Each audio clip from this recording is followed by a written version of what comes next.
Okay, so this is part 2 of the God of War PlayStation 2 review. So given all the many positive remarks I made about the game in part 1, what could I possibly hold against it? Well, I do have a few issues, and one major one, but I'll leave that towards the end. Firstly, the gameplay can feel quite repetitive. Indeed, while the first level, which sees you on board a ship fighting the Hydra, is graphically very impressive, but it takes a long time to wear this creature down, and the constant button bashing, which you won't just see in that level, but throughout the entire game, the designers throw you into the game, which wasn't a bad decision. I think making a long tutorial level would have really slowed the game down. It wouldn't have been as fun or as action-packed.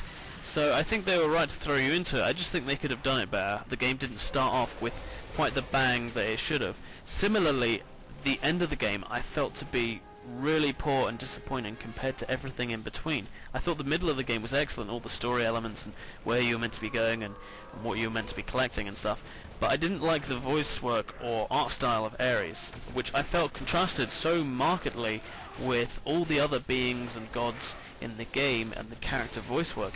Again, this is just a purely subjective assessment, but I really felt that Ares wasn't evil enough to really hate by the end of the game, and it just meant that the ending wasn't so powerful. Furthermore, the final battle is really 3 final battles when it should have been just 1.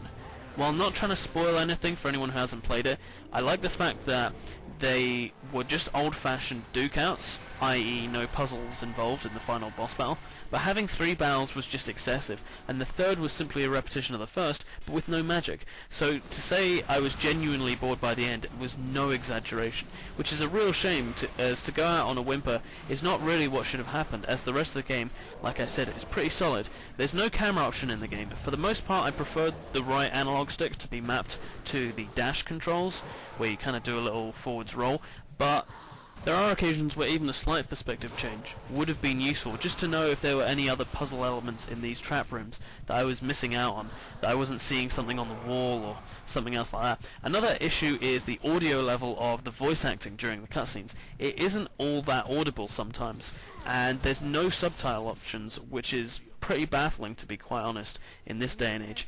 However, while the last 2 issues don't spoil the game, I had one major problem with this game. I didn't enjoy it.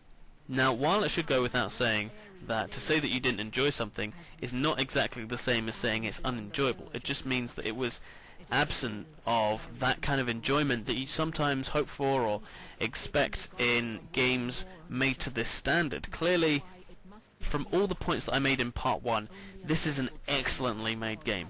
It really is. Clearly, a great deal of attention to detail and effort has gone into the making of this game. It feels like a blockbuster film almost, that when you finish the game they give you all these like behind the scenes stuff as if it was like these like special DVD features or something, which is really interesting. It's certainly different, and you can tell a great deal of attention and detail has gone into the making of this game. However, this is purely a subjective experience.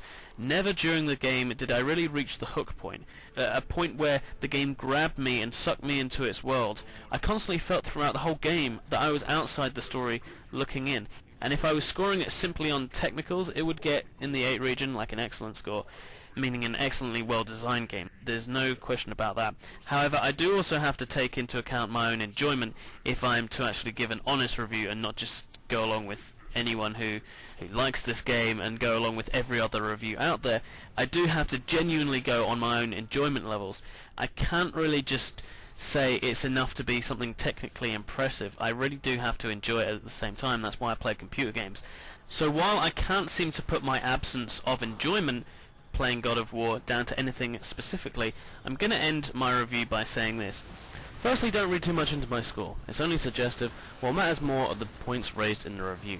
Secondly, despite the fact that I had a lack of enjoyment for this game, it is deserving in praise how well made it is. I've said that quite a bit, but it really is. It is a pretty damn solid game, and I can easily recommend this game to any lovers of adventure or action games, particularly those who prefer the combat over the platforming or puzzle elements.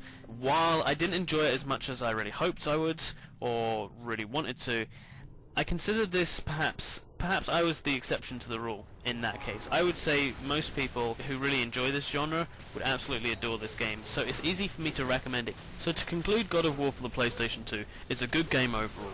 The absence of enjoyment I experienced playing it is somewhat of a mystery, given how well made it is, and I do want to stress that from the absence of frustrating elements which often riddle games of this type to the beautiful art style, pounding music and clever level design, it's certainly one that deserves much of the hype that it received. I fully intend on purchasing the sequel and reviewing that someday, and can very much recommend this to adventure and hack and slash game fans.